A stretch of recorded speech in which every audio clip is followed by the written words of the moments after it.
This is the story of a man named Stanley. Stanley worked for a company in a big building where he was employee number 427. Employee number 427's job was simple. He sat at his desk in room 427 and he pushed buttons on a keyboard. Orders came to him through a monitor above his desk, telling him what buttons to push, how long to push them, and in what order. This is what employee number 427 did every day of every month of every year. And although others might have considered it soul-rending, Stanley relished every moment that the orders came in, as though he had been made exactly for this job. And Stanley was happy.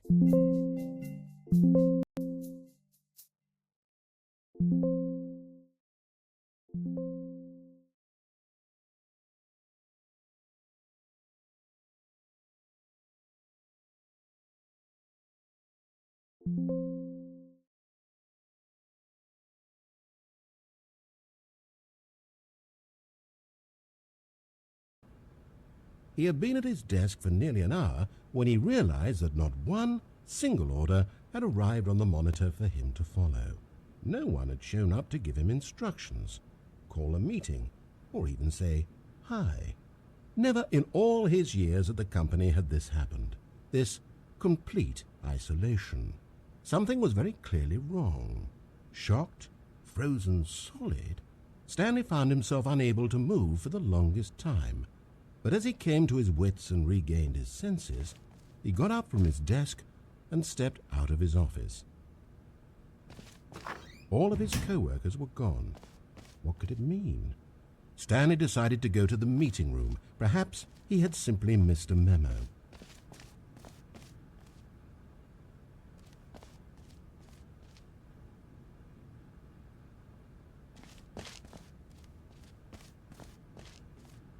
When Stanley came to a set of two open doors, he entered the door on his left.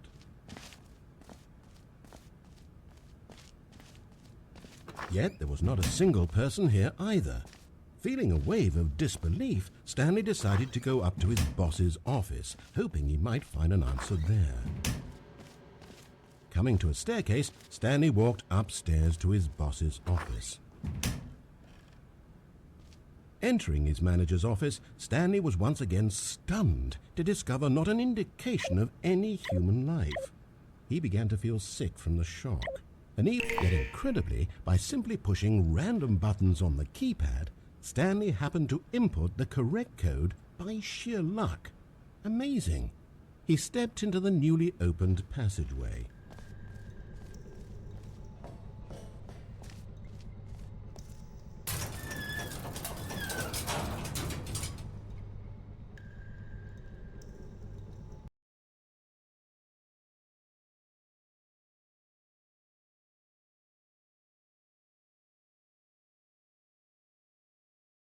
Descending deeper into the building, Stanley realized he felt a bit peculiar.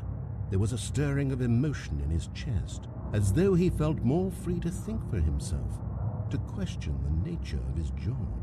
Why did he feel this now, when for years it had never occurred to him? The answer, the terrible secret he would soon discover, lay buried in the depths of the underground complex he now entered.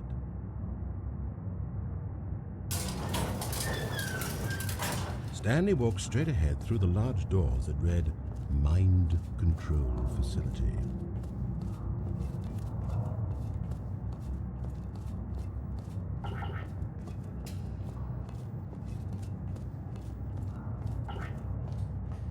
But whose mind was being controlled? What purpose could a mind control facility have down here? These questions raced in Stanley's head until the lights turned on and the panel beneath his feet began to move, at last revealing the truth of the situation. Walls full of monitors, each bearing the number of an employee in the building. Stanley's co-workers. Even his own number, 427, had a place on the wall, and the reality began to sink in. Stanley, like so many other people, reduced to images on a screen, had been under someone's control. Could this have been the only reason employee 427 was content with his boring job? That his emotions had been altered to accept it blindly? Did any of these people deserve to be commanded about like puppets? Stanley wouldn't have it. He couldn't accept it. And so when he came to the lift, he traveled up to the source of the room's power.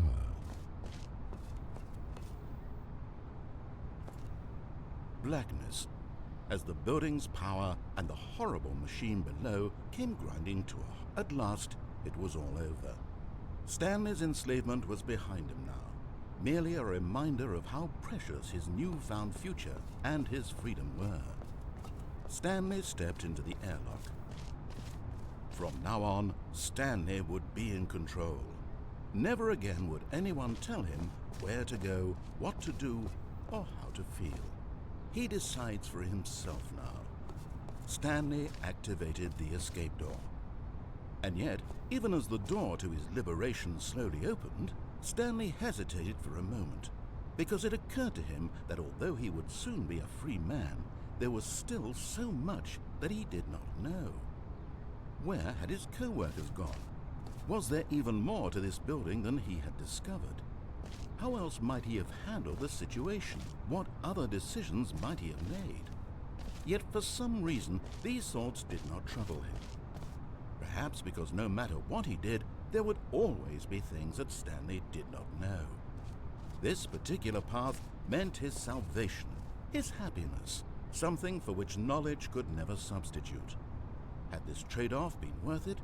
Yes, he smiled and thought to himself. Yes, it had.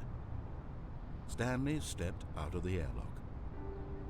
Stanley felt the cool breeze upon his skin, the feeling of liberation, the immense possibility of the new path before him. This was exactly the way, right now, that things were meant to happen. And Stanley was happy.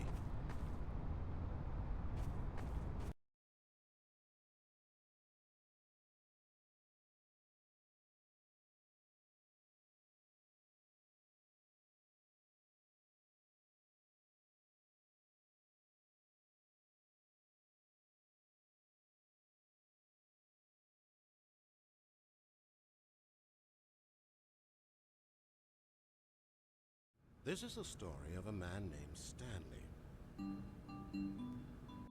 Stanley worked for a company in a big building where he was employee number 427. Employee number...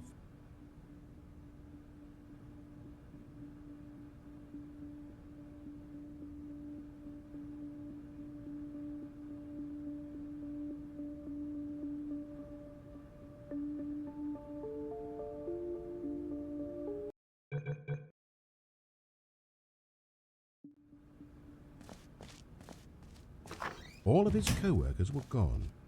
What could it mean? Stanley decided to go to the meeting room. Perhaps he had simply missed a memo.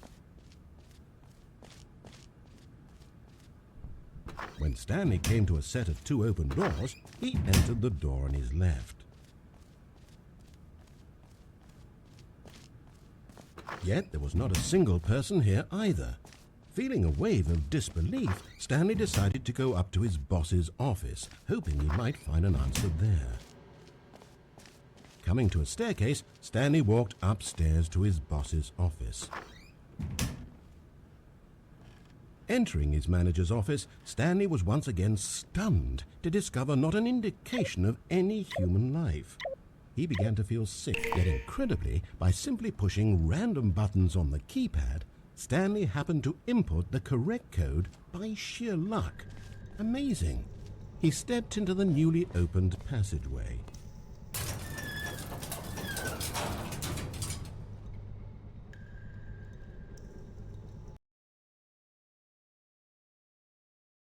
Descending deeper into the building, Stanley realized he felt a bit peculiar. There was a stirring of emotion in his chest, as though he felt more free to think for himself, to question the nature of his job. Why did he feel this now, when for years it had never occurred to him? The answer, the terrible secret he would soon discover, lay buried in the depths of the underground complex he now entered.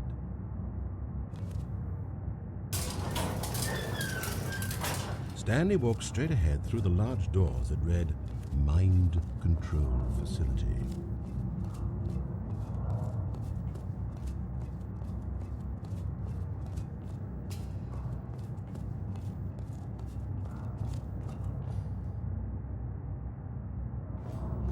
But whose mind was being controlled?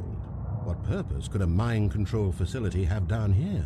These questions raced in Stanley's head until the lights turned on and the panel beneath his feet began to move, at last revealing the truth of the situation. Walls full of monitors, each bearing the number of an employee in the building. Stanley's co-workers. Even his own number, 427, had a place on the wall, and the reality began to sink in. Stanley, like so many other people, reduced to images on a screen, had been under someone's control. Could this have been the only reason employee 427 was content with his boring job? That his emotions had been altered to accept it blindly? Did any of these people deserve to be commanded about like puppets? Stanley wouldn't have it. He couldn't accept it. He discovered the heart of the operation, the control room. From here, Stanley could see buttons labeled with emotions. Happy, sad. Levers and knobs controlled actions, walking, eating, or doing work.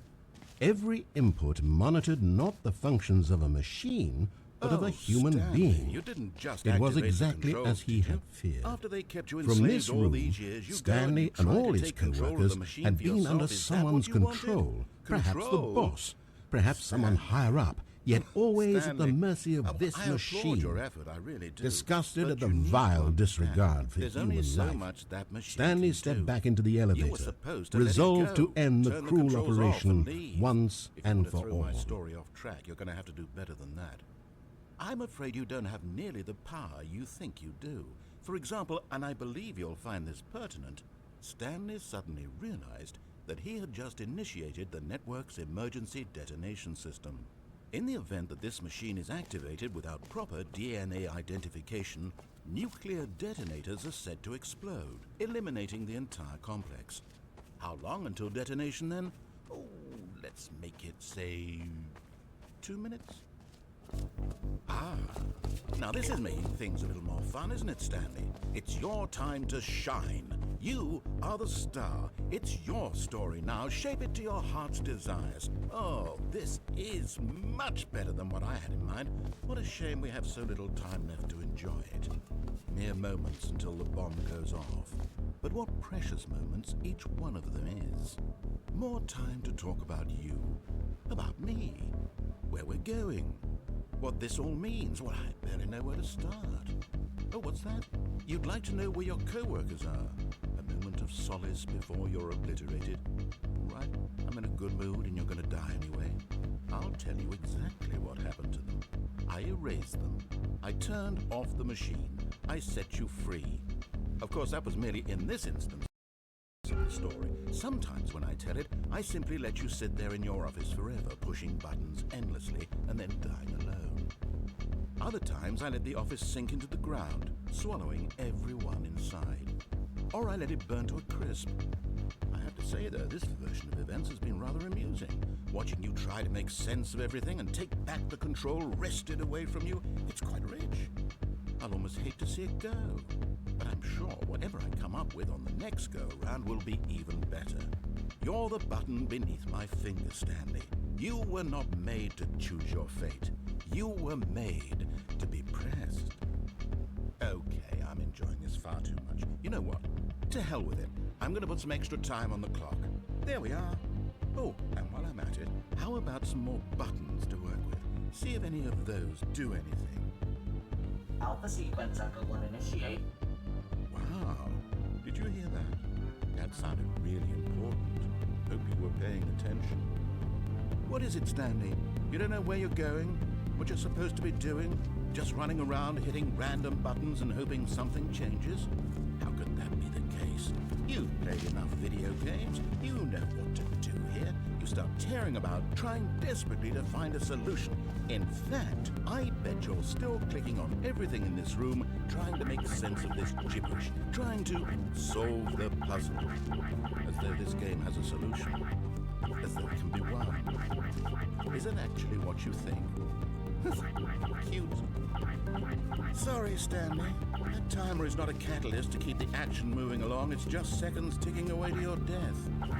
You're only still playing instead of watching a cutscene because I want to watch you for every moment that you're powerless. This is not a challenge. It's a tragedy. You wanted to control this world, that's fine, but I'm going to destroy it first, so you can't. 30 seconds, Stanley. 30 seconds until a boom and then nothing.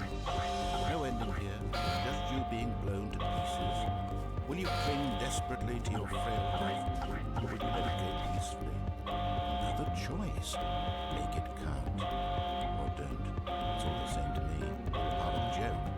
And believe me, I will be laughing at every second of your inevitable life from the time we fade in until the moment I say, happily ever after.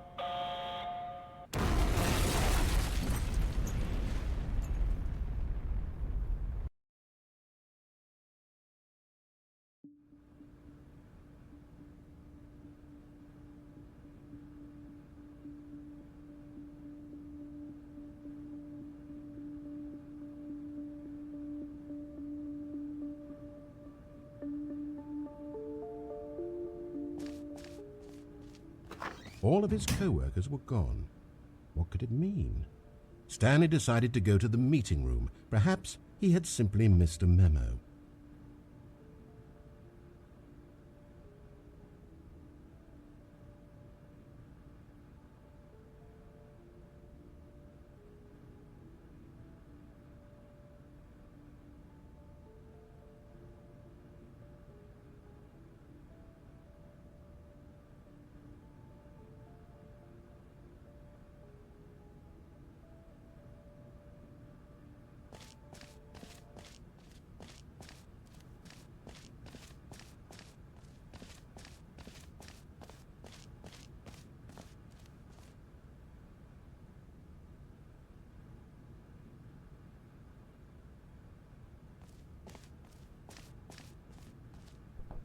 When Stanley came to a set of 2 open doors, he entered the door on his left.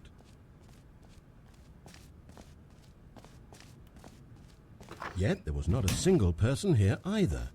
Feeling a wave of disbelief, Stanley decided to go up to his boss's office, hoping he might find an answer there.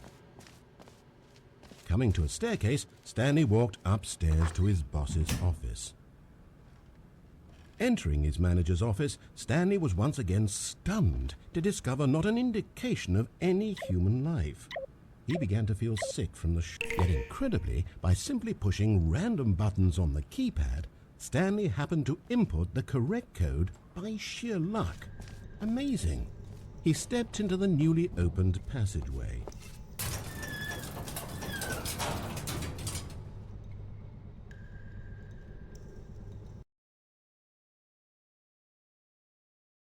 Descending deeper into the building, Stanley realized he felt a bit peculiar. There was a stirring of emotion in his chest, as though he felt more free to think for himself, to question the nature of his job. Why did he feel this now, when for years it had never occurred to him?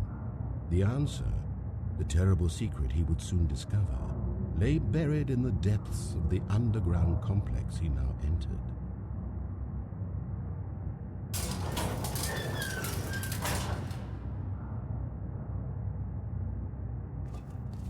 Stanley walked straight ahead through the large doors that read, Mind Control Facility.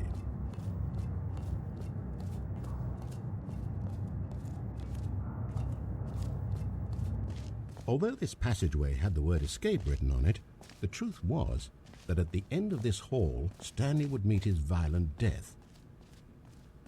The door behind him was not shut. Stanley still had every opportunity to turn around and get back on track.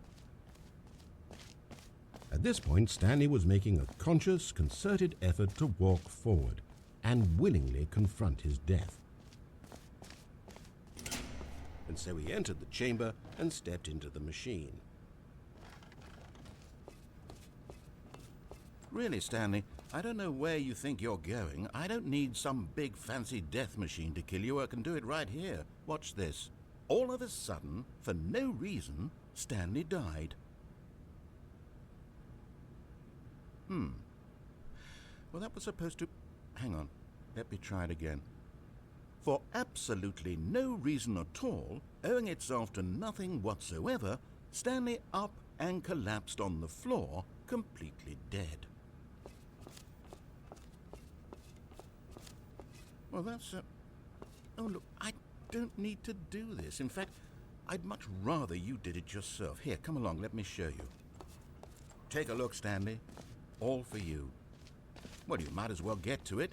No sense just sitting around here doing nothing, is there?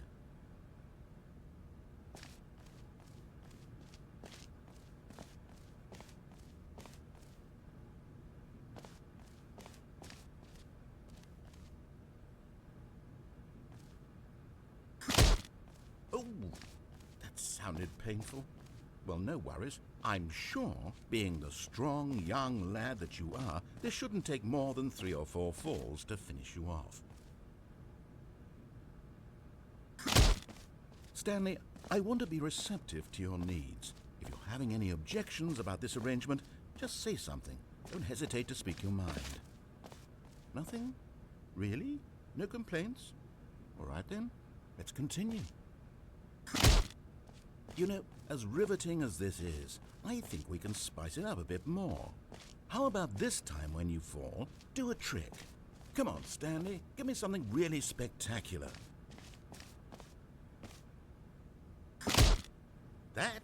That was it? Shockingly pathetic. I can't give that more than 2.5 stars. Oh, and that's not out of 5 or 10. It's actually out of a much larger number. I don't think you have a word for it yet. Is this? It is! Oh, Stanley, now it gets fun.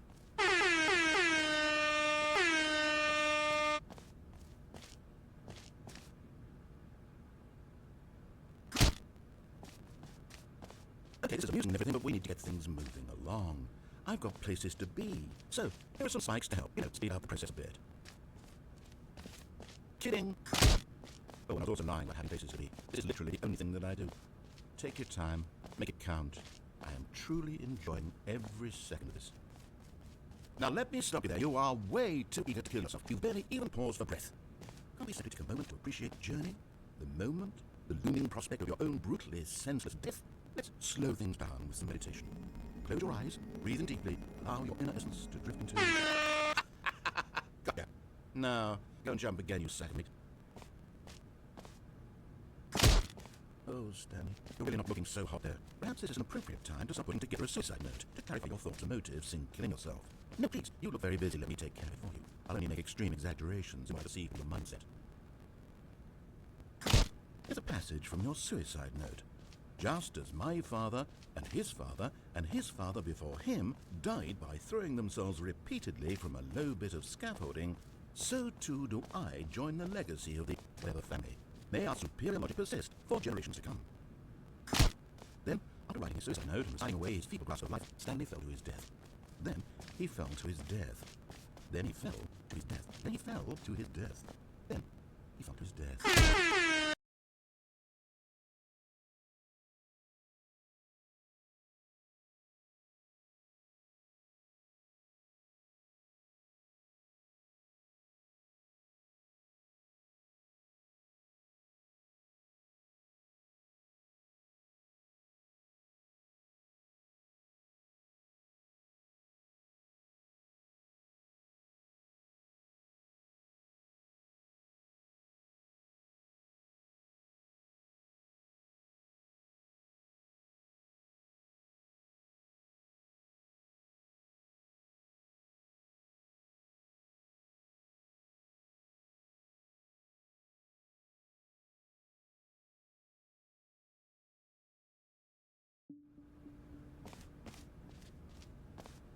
All of his co-workers were gone.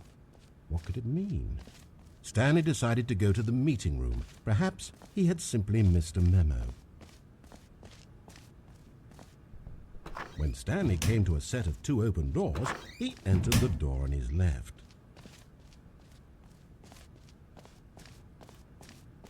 Yet there was not a single person here either. Feeling a wave of disbelief, Stanley decided to go up to his boss's office, hoping he might find an answer there.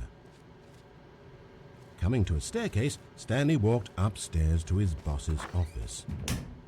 But Stanley just couldn't do it. He considered the possibility of facing his boss, admitting he had left his post during working hours. He might be fired for that. And in such a competitive economy, why had he taken that risk? All because he believed everyone had vanished? His boss would think he was crazy. And then something occurred to Stanley. Maybe, he thought to himself, maybe I am crazy. All of my co-workers blinking mysteriously out of existence in a single moment for no reason at all? None of it made any logical sense. And as Stanley pondered this, he began to make other strange observations. For example, why couldn't he see his feet when he looked down? Why did doors close automatically behind him wherever he went? And for that matter, these rooms were starting to look pretty familiar. Were they simply repeating? No, Stanley said to himself, this is all too strange. This can't be real. And at last, he came to the conclusion that had been on the tip of his tongue. He just hadn't found the words for it. "I'm dreaming!" he yelled. "This is all a dream!" Oh, what a relief Stanley felt to have finally found an answer, an explanation. His co-workers weren't actually gone. He wasn't going to lose his job. He wasn't crazy after all. And he thought to himself, I suppose I'll wake up soon.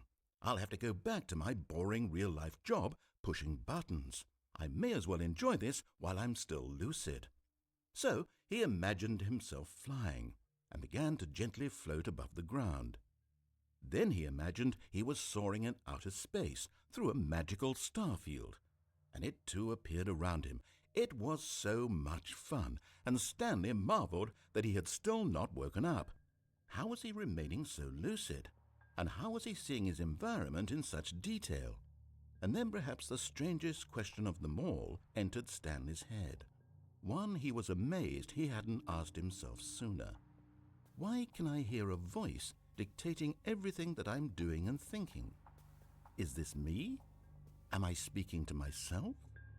Now the voice was describing itself being considered by Stanley, who found it particularly strange, as though there were a second person here. But, Stanley reasoned, this is all in my head, so the voice is clearly some deeper part of my subconscious. I'm dreaming of a voice describing me thinking about how it's describing my thoughts, he thought. It was a particularly odd dream, and Stanley wondered if this voice spoke to all people in their dreams. But what Stanley did not know was that in fact this was not a dream. Now hearing the voice say this was quite a shock to Stanley, and he marveled that his own subconscious seemed to be trying to implicitly trick him. He had no way of knowing, as the voice knew, that this was in fact real as Stanley would ever know. That as long as he remained conscious, Stanley would be forever walking the exact same empty rooms over and over and over. The terror Stanley felt at hearing the voice speak these words gave away hope as he shut his eyes, calmed himself, remembered his bed and his apartment and his real life. He thought about waking up, going back to work, seeing his co-workers, about a world where everything made sense.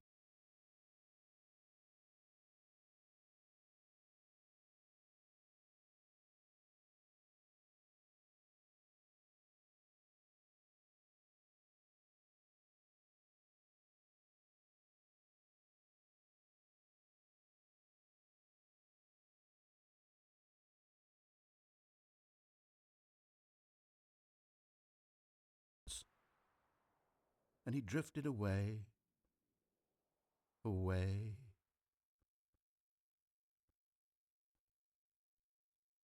away. Thinking the word away to himself over and over and over was having little effect, and the fact that the voice was still speaking as clearly as was equally discouraging. Stanley opened his eyes. Still here, the exact same rooms as before. Every detail. No! Stanley shouted. There must be something more to it. There must be an explanation. And he reasoned that the voice seemed to know what was going on. And since the voice was a part of himself, since it was his own voice, that surely too he had the answers somewhere within him. Another voice told him, Stanley, you and I are not the same person. Stanley began screaming. Wake me up! Please, someone, wake me up. My name is Stanley. I have a boss. I have an office. I'm real. Please just tell me that I'm real. I just need to know if I'm real. I must be real. I must be. Can anyone hear my voice? Who am I? And everything went black.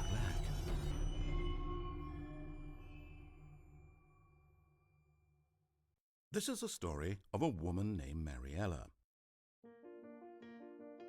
Mariella woke up on a day like any other. She arose, got dressed, gathered her belongings, and walked to her place of work. But on this particular day, her walk was interrupted by the body of a man who had stumbled through town talking and screaming to himself and then collapsed dead on the sidewalk. And although she would soon turn to go call for an ambulance, for just a few brief moments she considered the strange man. He was obviously crazy, this much she knew. Everyone knows what crazy people look like. And in that moment she thought to herself how lucky she was to be normal.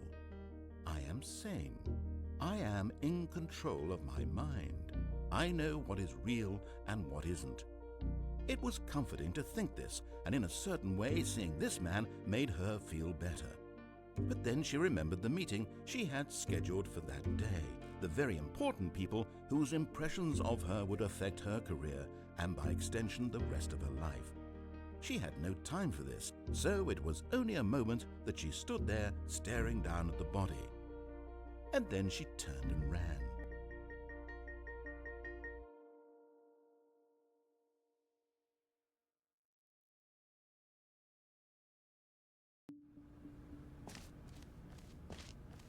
All of his co-workers were gone.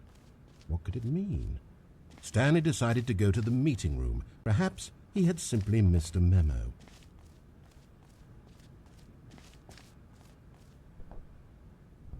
When Stanley came to a set of 2 open doors, he entered the door on his left. Stanley had absolutely no idea where he was going. Perhaps he wanted to stop by the employee. Ah, yes. Truly a room worth admiring. But as intoxicating as this room was, it was time for Stanley to get back to business. He took the first open door on his left and walked back in the right direction. No, fiddlesticks. What now?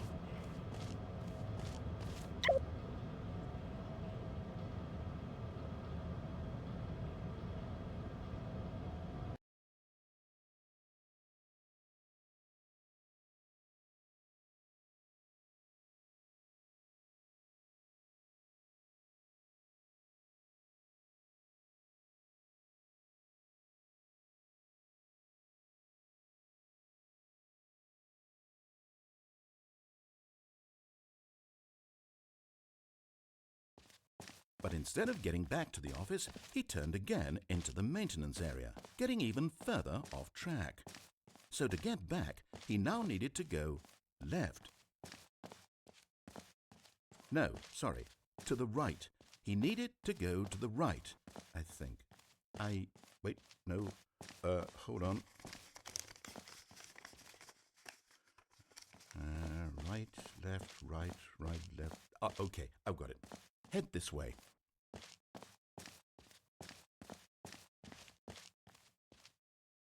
Now then, this elevator for sure will get him right back on track to where he was supposed to be in the story. No, wait, don't look at this. You're not supposed to be here yet. Get back in the elevator. Back in the elevator. Okay, well, that didn't go, not to be alarmed, though. I'm almost completely sure that I know exactly where we're going now. Don't worry, just leave it to me.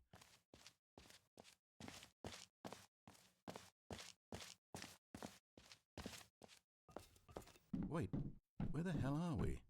Is this even the same building? Look, I'll be straight with you. I don't have the slightest clue where we are right now.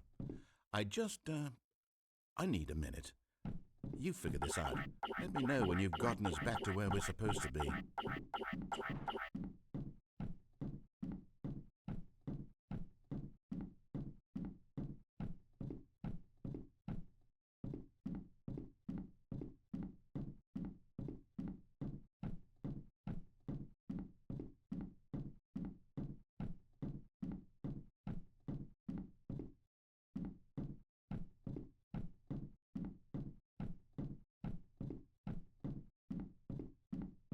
You really don't have any idea where you are, do you?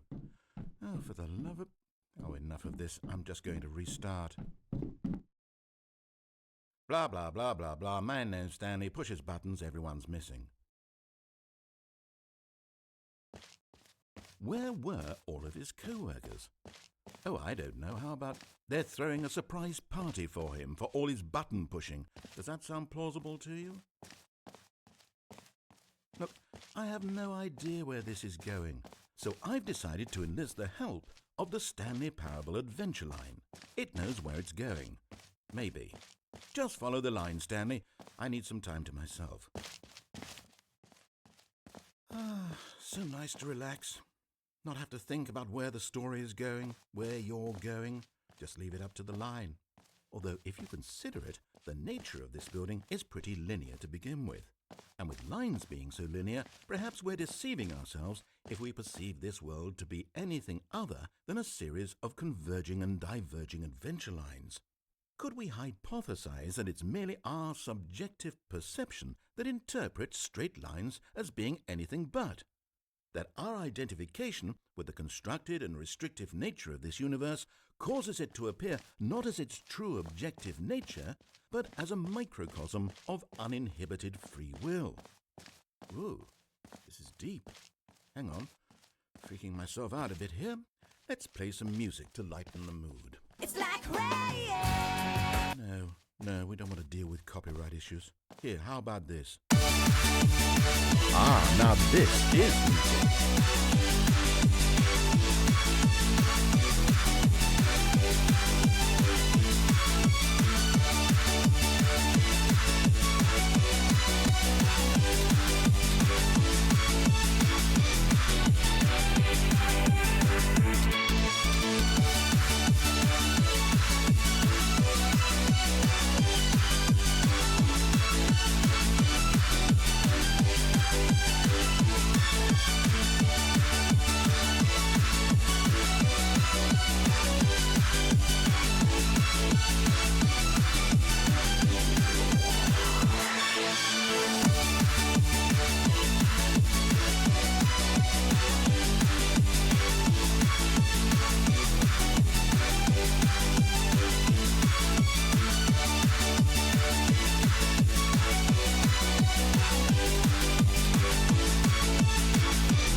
Wait, cut the music. Go back and look at that fern. Stanley, this fern will be very important later in the story. Make sure you study it closely and remember it carefully. You won't want to miss anything. Oh, hey, look, it's the line. Hello there. I wonder if you're going to the surprise party too. Not that it probably even exists. Stanley, here's a thought. Do you think a destination can exist without a journey? Or perhaps can one walk a path if it leads nowhere? Hang on, I need a minute to think. Just walk in circles for a minute. Now then, suppose that in fact no proper destination exists to conclude any series of events in this world, can we say then that you or I exist at all? And if I in fact created this world, which I think I did, then did I conjure into being my own non-existence? Or did you? Stanley, I need you to think hard for a minute. Did you at any time in recent history, to your recollection, construct a self-perceiving, subjectively relating identity within a finite and logically bound independent framework? Because if you did, it would really clear things up. And while we're discussing identity... Oh, hey, look, it's the line again. Come on, Stanley, let's follow it.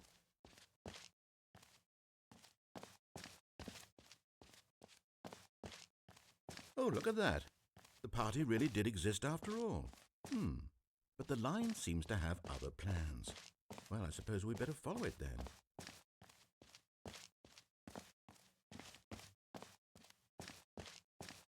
Oh, for crying... Is this that other building? Sorry, line, but you can't be trusted. Come on, Stanley, let's get out of here. I don't care for this story anymore.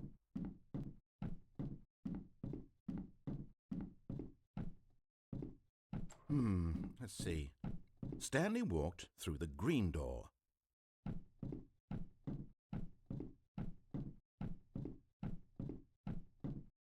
Nothing there? Shoot. Well, try the other one then. Still nothing? I don't know. Well, in that case, I'll tell you what. You win. Congratulations. You did it. I know you put in a lot of hard work, and it really paid off, so good job.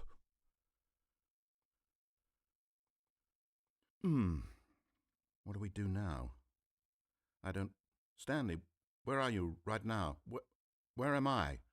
I'm trying to figure out, but I can't. Stanley, who am I? Can you speak to me? Please talk. Have we done this before? Have we been in this room before? How many times have we done this? How many times have I said these exact words? Say something. Anything. Help me, Stanley. I don't know what I... Stanley, help. Don't.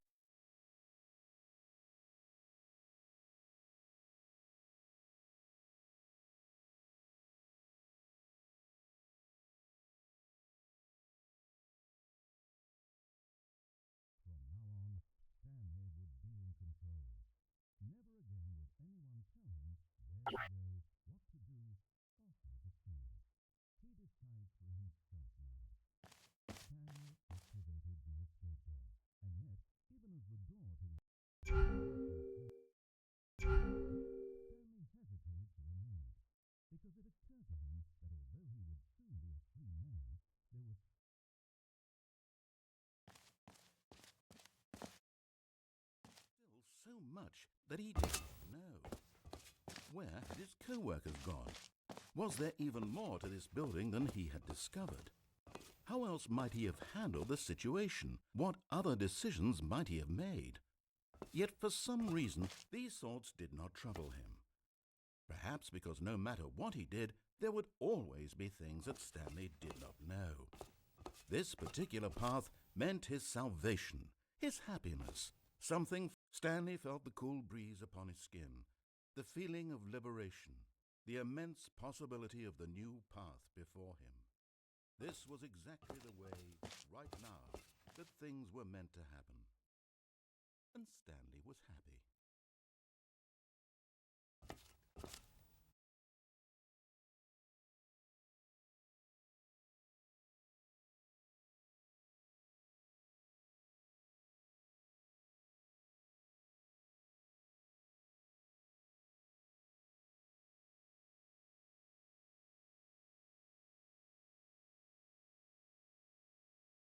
This is the story of a man named Stanley.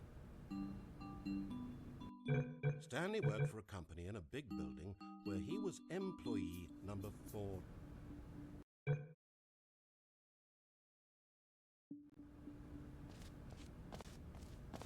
All of his co-workers were gone. What could it mean? Stanley decided to go to the meeting room. Perhaps he had simply missed a memo.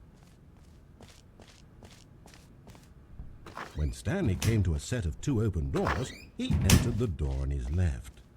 Stanley had absolutely no idea where he was going. Perhaps he wanted to stop by the yes, truly a room worth it. But as intoxicating as this room was, it was time for Stanley to get back to business. He took the first open door on his left, and Stanley was so bad at following directions, it's incredible he wasn't fired years ago. Look, Stanley, I think perhaps we've gotten off on the wrong foot here. I'm not your enemy, really I'm not. I realize that investing your trust in someone else can be difficult, but the fact is that the story has been about nothing but you all this time. There's someone you've been neglecting, Stanley. Someone you've forgotten about. Please, stop trying to make every decision by yourself. I'm not asking for me.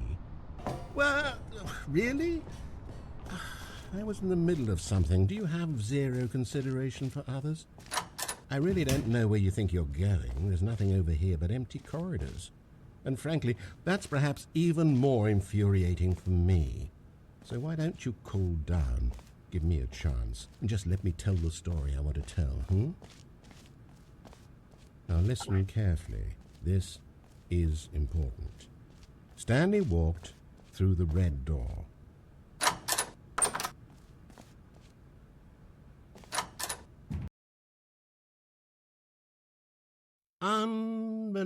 impossible. Why can't... Wait. You actually did it. You went through the red door. To be honest, I wasn't expecting that. I don't really have anything planned out, but for some reason, I feel really good just the same. Wait, no, hold on, I've got an idea. Just roll with it. Stanley walked through the door on his right. I don't believe it. That felt amazing. For some reason, I feel incredible. Here, let me try something else.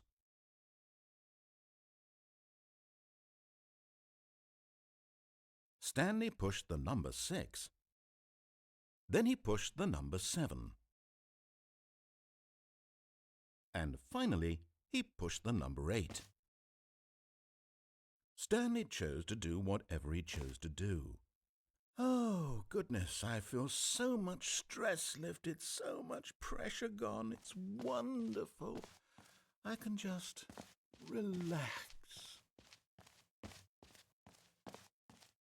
So, how are you doing today, Stanley? Are you well? Have things been good lately? The wife's doing well? I'll be honest, it's been a bit hectic on my end, but I guess that's just because I've had to... Oh, dear. Look at me jabbering on and making you just sit there. That's the last thing I want. Come, I want to let you move around a bit. Please, Stanley, don't quit the game. Don't restart the level. I can't go back to that. I'm happy now. Please, just let me be right here. Stanley stood on the grass. Stanley turned the valve wheel. Stanley stood on the snow. Stanley jumped in the river. Stanley pushed the orange lever. Stanley pushed the blue lever. Stanley pushed the green lever. Stanley turned on the thing. Stanley turned off the thing. Stanley pushed the big red button. Stanley walked over the bridge. Stanley stood on the roof. Stanley jumped in the river. No, please, Stanley, don't quit. I'm asking you, please, don't take this away from me.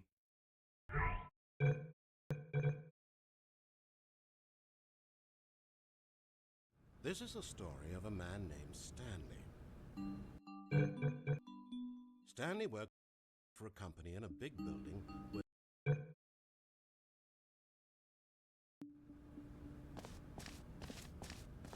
all of his co-workers were gone.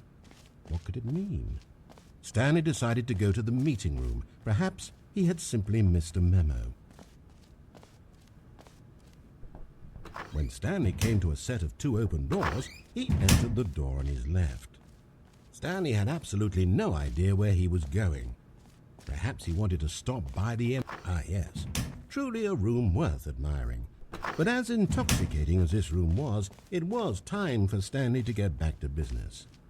He took the first open... Stanley was so bad at following directions, it's incredible he wasn't fired years ago.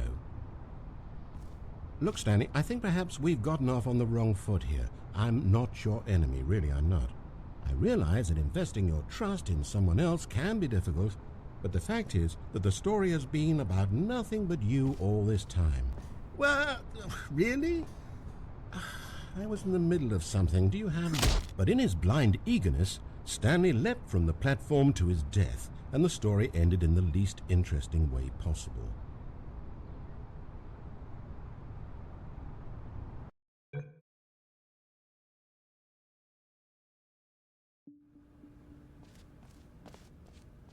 All of his co-workers were gone. What could it mean? Stanley decided to go to the meeting room. Perhaps he had simply missed a memo. When Stanley came to a set of 2 open doors, he entered the door on his left. Stanley had absolutely no idea where he was going. Perhaps he wanted to stop by the yes, truly a room worth admiring. But as intoxicating as this room was, it was time for Stanley to get back to business. He took the first open... Stanley was so bad at following directions, it's incredible he wasn't fired years ago. Look, Stanley, I think perhaps we've gotten off on the wrong foot here. I'm not your enemy, really I'm not. I realize that investing your trust in someone else can be difficult, but the fact is that the story has been about nothing but you all this time. There's someone... Well, really? I was in the middle of something. Do you have zero consideration for others? I really don't know where you think you're going. There's nothing over here but empty corridors. And frankly, that's perhaps even more infuriating for me. So why don't you cool down, give me a chance, and just let me tell the story I want to tell,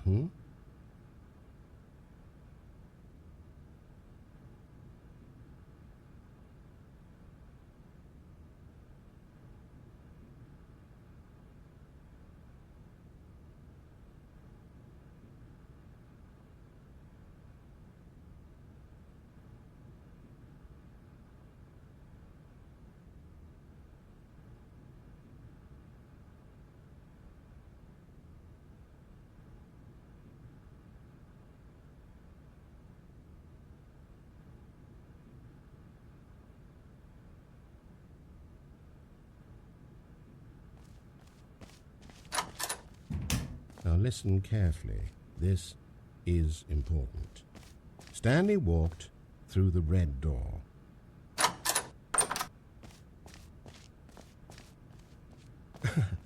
Perhaps you misunderstood. Stanley walked through the... I still don't think we're communicating properly. Stanley walked through... All right, fine. Go ahead, Stanley. You want to know so badly what's out there. You want to find out what lies at the end of this road you've chosen. Well, don't let me stop you. You see? There's nothing here. I haven't even finished building this section of the map because you were never supposed to be here in the first place. Broken rooms, exposed developer textures. Is this what you wanted? Was it worth ruining the entire story I'd written out specifically for you? Do you not think I put a lot of time into that? Because I did. And in the end, it was all for nothing because this is what you wanted to see. Help me here, Stanley. Help elucidate these strange and unknowable desires of yours. What would have made this game better? What did you want to see? Vehicles? Skill trees? Work with me. You've given me absolutely nothing so far. Tell you what, let me take a stab in the dark at a new design, and you can give me some feedback. There we go. A third option. This already feels leaps ahead of where we were before. Go ahead, Stanley. Okay, I'm going to stop you there. Now tell me about your experience with this new version. Did you enjoy it more or less than the original? Would you say that the game benefited from allowing you more choices? Feel free to be honest. I'm looking for some real critical feedback here. After all, the game is all about you, right? Whatever makes you happy. Oh, a 5. See? I knew we were getting somewhere. Here, based on data from your previous playthrough, I've compiled a new version. And to be perfectly candid, I think I knocked it out of the park with this one. Let's take a look.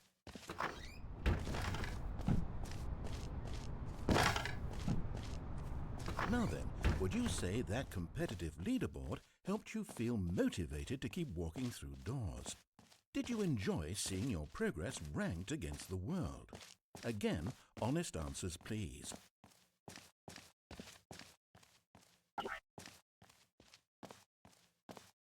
You know, I think we're making real progress here towards an objectively good video game. After all, data from playtesters is how you make a game better. Didn't you know that? Tell you what, as long as we're doing this, I've got a few concepts I worked on a while back that need some feedback. Why don't we boot one of them up and you can give me your thoughts? In this game, the baby crawls left towards danger. You click the button to move him back to the right, and if he reaches the fire, you fail.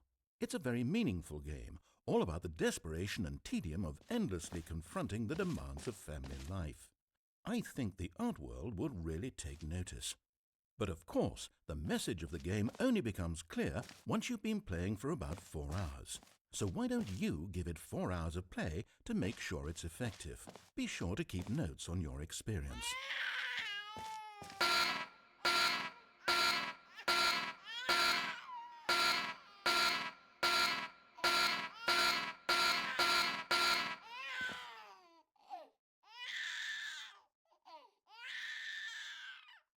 You heartless bastard. I honestly didn't think you had it in you, but apparently this is the value you place on infant lives. Or did you do it to spite me? Can you simply not stand to endure a single one of my games for a few short hours? Because I'll be honest with you, I'm absolutely out of ideas. I'm completely at my creative end, and I still don't think we've gotten any closer to understanding what makes a game good. Oh, enough of this. I'm done trying to satisfy your insatiable needs. Let's just go play someone else's game. Oh, this one seems to be quite popular. Come, Stanley, let's go see if we can figure out why that is.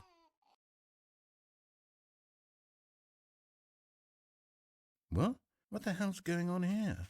This thing really has a 93 on Metacritic. Oh, well, let's see. Instruction manual. Nothing. What am I supposed to do? Is there any point to this game whatsoever? Stanley, would you go and see if you can find out... Oh, that's right, you can't jump, you can't pick things up. You can't do anything. Unless we come across any block-shaped buttons, you're completely useless. Am I, once again, solely responsible for advancing the narrative? Shall I alone carry the torch of ingenuity into this desolate new pixel world, to cultivate it from a monument to the triumphs and perseverance of the creative spirit? Very well. Stand back, Stanley. I'm going to build a house. This will go here, no, here, and then...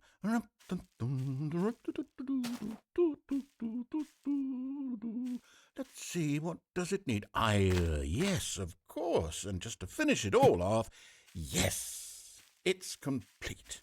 I made this, Stanley. Look at it. Gaze upon my work of art and feel ashamed at your own inadequacy. Ah, but you've only seen it from the outside. You've only gotten half the experience. Please, step inside and make yourself comfortable. A vision of luxury, isn't it?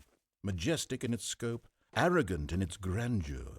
This house rejects the notion of improvement. Let's wait. I just had the most incredible idea. What if, instead of dirt, it was made of diamond? Diamond walls, diamond roof, diamond foyer, diamond shuffleboard lounge, diamond external parking garage, diamond chemical toilet, diamond everything. How exciting. We have to do it. Come, Stanley. We have to go mining. This way. This should be fast. I'm sure the diamonds are just a few floors down. My, it really is getting quite dark. How do we make some torches? I'm going to go on YouTube to find a tutorial. Now, let's see. Torch.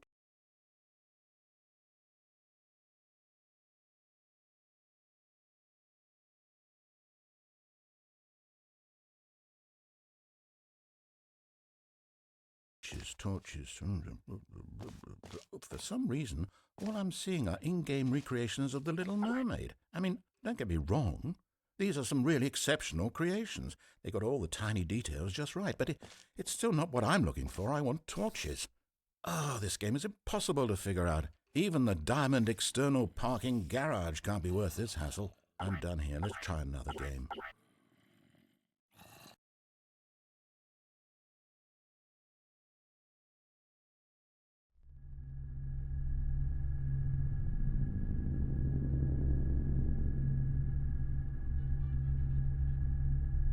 Well, this is no better. I haven't the faintest idea how you're supposed to get out of this glass cage. Is this what they call good level design? Pitiful.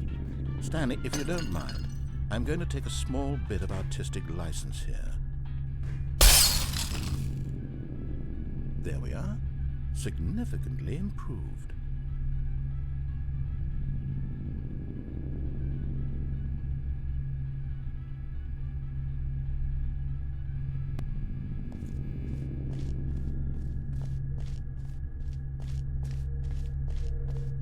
Right now, we're witnessing Stanley in his natural environment. He's encountered a button bigger than he's ever known, an opportunity for him to finally have some measure of influence on the story. And though he's clearly excited, it's also presented a new set of anxieties. Should he step on it once, twice, 9 times, none at all? Should he be overt in his elections, play hard to get? Is there a way to do all of them simultaneously? Confused and overwhelmed by the possibilities, Stanley turns and rushes off through the open door at the first opportunity.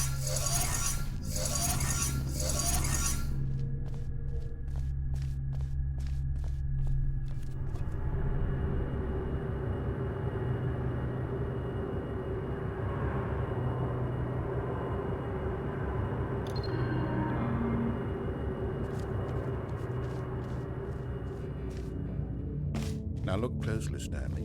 See how it's impossible for the player to do anything in this room? Perfect example of poor level design, textbook mistake. It's the kind of thing you'd pick up on intuitively if you had even the most fundamental understanding of good and bad game design. But of course, you being you, you'll probably spend the next hour trying to solve it. Here, I'm just going to make this easy on you.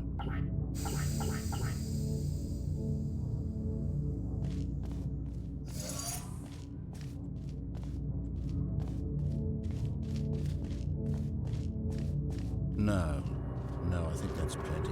I really don't care much to see you stumble through any more of these games, and I highly doubt you're any wiser for the experience. Which is why, rather than continue to waste my time, I'm just going to leave you here. You can pretend you've beaten the game, if it makes it any richer for you. But as for me, why don't you get cozy in this room, and if you have any grand revolutionary ideas for the perfect video game, you can just sit there and let it ball up inside you for all eternity. I don't need your advice. I don't need your ratings, and I certainly don't need the validation of a man whose job is to push buttons. I think I'll just go about my business making meaningful cultural contributions to the world, and perhaps every now and then I'll think back to the man named Stanley who was objectively wrong in every decision he ever made. The thought won't last long. Goodbye, Stanley. Good luck with your work, and I sincerely hope that everyone lives happily ever after. Wait. Hold on. What are you doing? Stanley, don't do that. I can't follow you there. How will you write a story without me? You can't. Stanley, come back. We still have so much left to...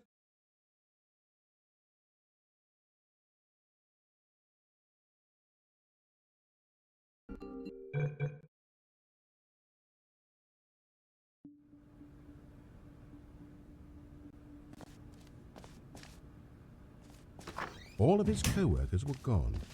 What could it mean? Stanley decided to go to the meeting room. Perhaps he had simply missed a memo.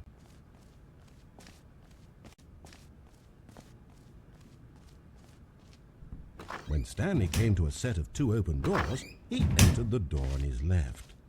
Stanley had absolutely no idea where he was going. Perhaps he wanted to stop by the yes. Truly a room worth it. But as intoxicating as this room was, it was time for Stanley to get back to business. He took the first open... Stanley was so bad at following directions, it's incredible he wasn't fired years ago.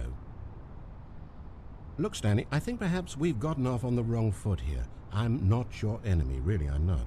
I realize that investing your trust in someone else can be difficult, but the fact is that the story has been about nothing but you all this time. There's someone you've been neglecting, Stanley. Someone you've forgotten about. Please, stop trying to make every decision by yourself. I'm not asking for me. I'm asking for her.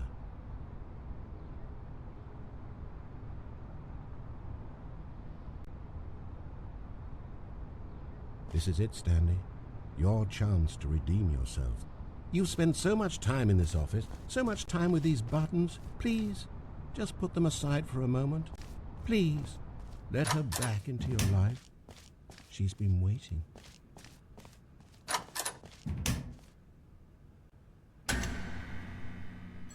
That's her, Stanley. Oh, Stanley, is that you? Hold on, honey. Sorry to keep you waiting. Just pulling the bread out of the oven. All right. Okay, there we go. All right now. I want you to come in and tell me all about your day at work. Oh, not what you were expecting. Come now, did you actually think you had a loving wife? You're easily the most boring man on the planet. Who would want to commit their life to you? I'm trying to make a point here, Stanley. I'm trying to get you to see something. I've been trying for a long time. Please, come inside. Let me show you what's really going on here. Sorry, But you're in my story now. This is the very sad story about the death of a man named Stanley. Stanley is quite a boring fellow. He has a job that demands nothing of him, and every button that he pushes is a reminder of the inconsequential nature of his existence. Look at him there, pushing buttons, doing exactly what he's told to do. Now he's pushing a button. Now he's eating lunch. Now he's going home. Now he's coming back to work. One might even feel sorry for him, except that he's chosen this life. But in his mind, he can go on fantastic adventures. From behind his desk, Stanley dreamed of wild expeditions into the unknown, fantastic discoveries of new lands. It was wonderful.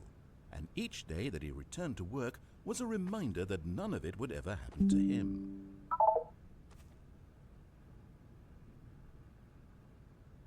And so he began to fantasize about his own job.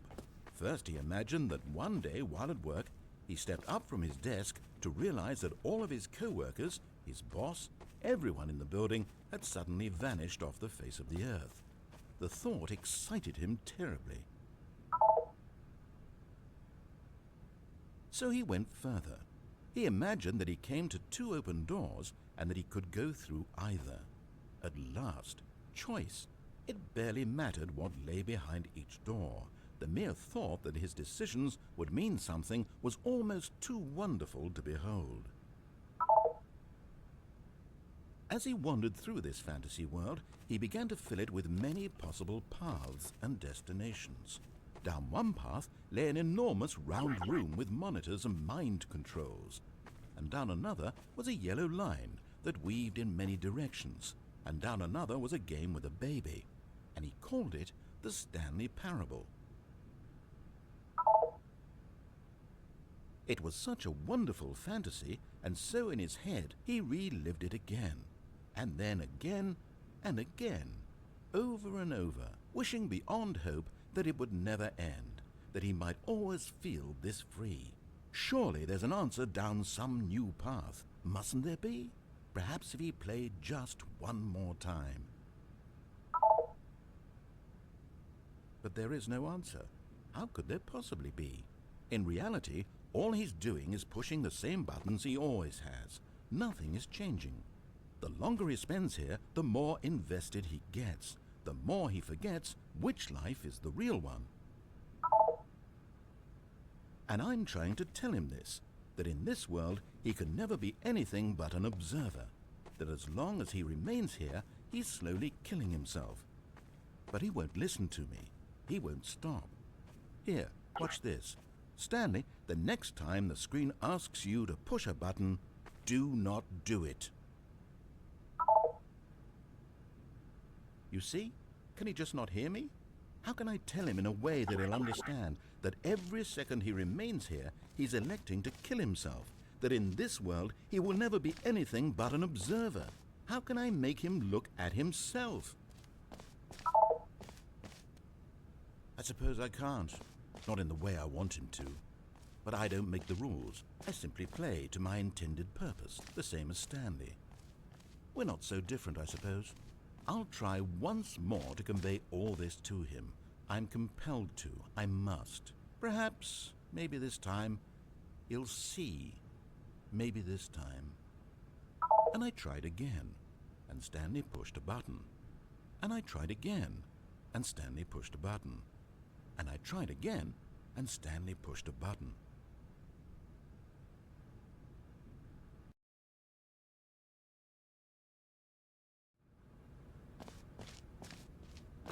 All of his co-workers were gone. What could it mean? Stanley decided to go to the meeting room. Perhaps he had simply missed a memo. When Stanley came to a set of 2 open doors, he entered the door on his left. Stanley had absolutely no idea where he was going. Perhaps he wanted to stop by the yes. Truly a room worth it. But as intoxicating as this room was, it was time for Stanley to get back to business. He took the first open. Stanley was so bad at following directions, it's incredible he wasn't fired years ago. Look, Stanley, I think perhaps we've gotten off on the wrong foot here. I'm not your enemy, really I'm not. I realize that investing your trust in someone else can be difficult, but the fact is that the story has been about nothing but you all this time. There's someone you've been neglecting, Stanley. Someone you've forgotten about. Please, stop trying to make every decision by yourself. I'm not asking for me. I'm asking for her.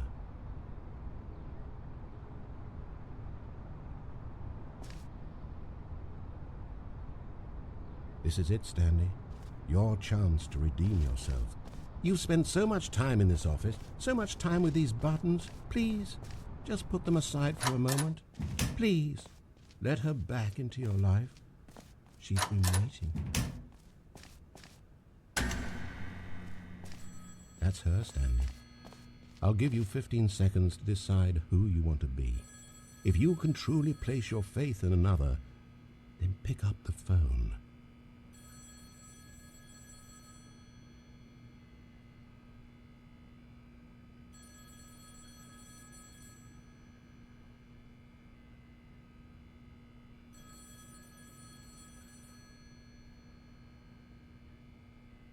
As Stanley picked up the phone, a white light engulfed him, filling him not just with radiance, but with hope.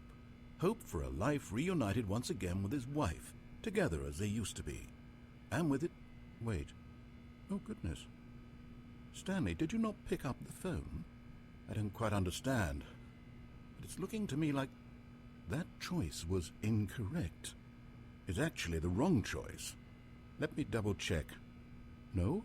No, it's definitely here, clear as day. Stanley picks up the phone. He's taken to his apartment, where he finds his wife. The two pledge themselves to one another. Music comes in, fade to white, and credits. Not picking up the phone is actually somehow an incorrect course of action. How is that even possible?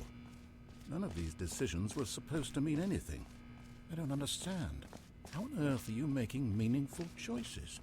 What did you... Wait a second. Did I just see... No.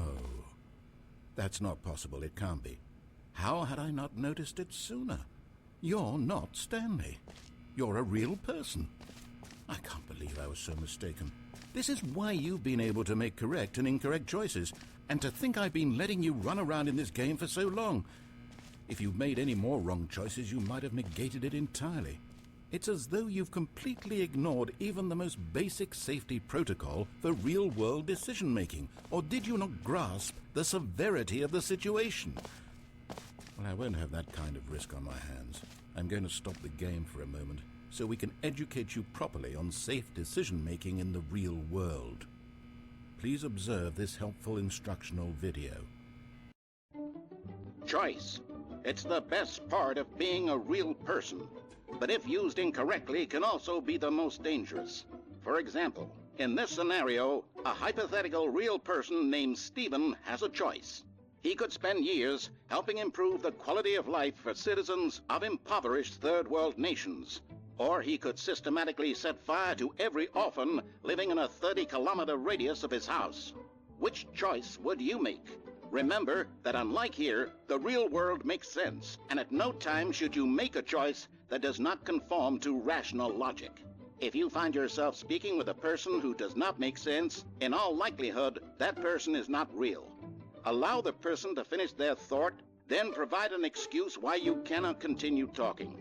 Turn to a partner and practice saying, "My goodness, is it 4:30? I'm supposed to be having a back, sack, and crack."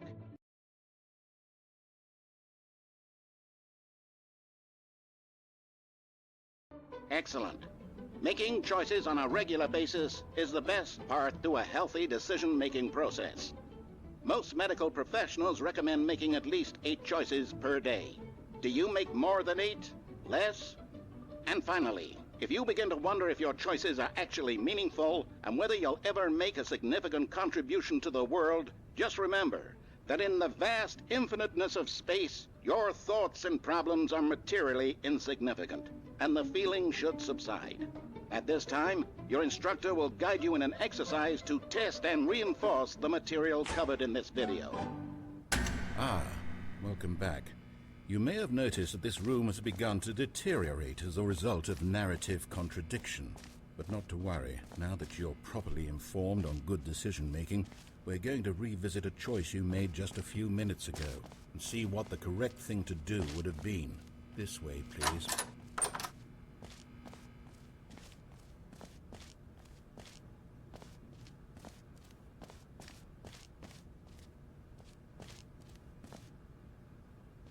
Since we now know your choices are meaningful, we can't have you jumping off the platform and dying.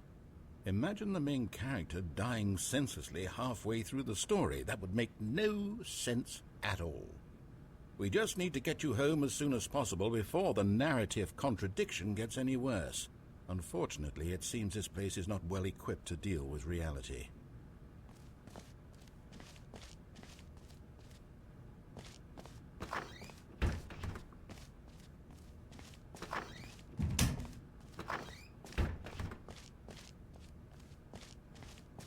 Almost there. Now remember, the correct choice is the door on the left, which will take you toward the correct ending. The story will have resolution once again, and you'll be home free in the real world.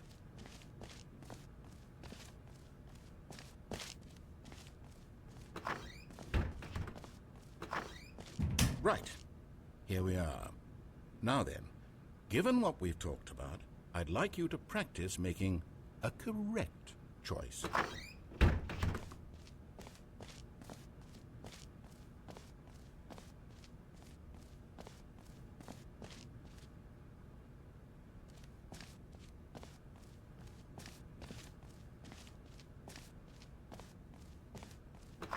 Cute, but I'm not taking any more risks with the story. Correct path, please.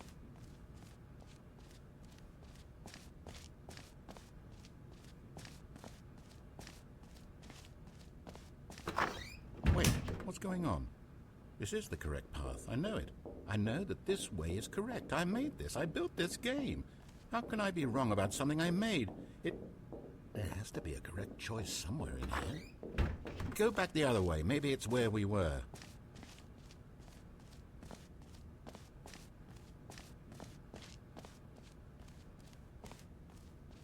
It can't be. Every path is wrong. My story is fundamentally incorrect. I made an impossible game. I was so sure there was an answer. I truly was. I thought there was a solution. And I was wrong. If only someone real had played it sooner. To think how many times I've restarted it over and over, believing all the time it could actually be solved. And now, how can I go back to that, knowing it's incorrect? I can't erase that knowledge. I'd have to live with it forever, reliving its impossibility forever. I couldn't live that way. Is it better to shut the game down entirely? To willingly destroy all of my work? I don't know. What's the answer? What do I do? What do I do? No, I have to. I have to shut the game down. I have to. I have to.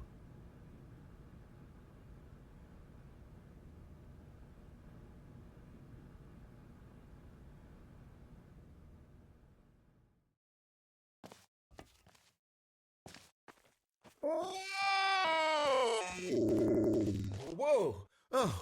Oh, I feel a bit strange. Are you okay? Well, at any rate, the game isn't. Look at that. Look at what's left. It's gone. It's scrap. I would never be able to play it again. It was all I had, and now I have nothing. Nothing at all.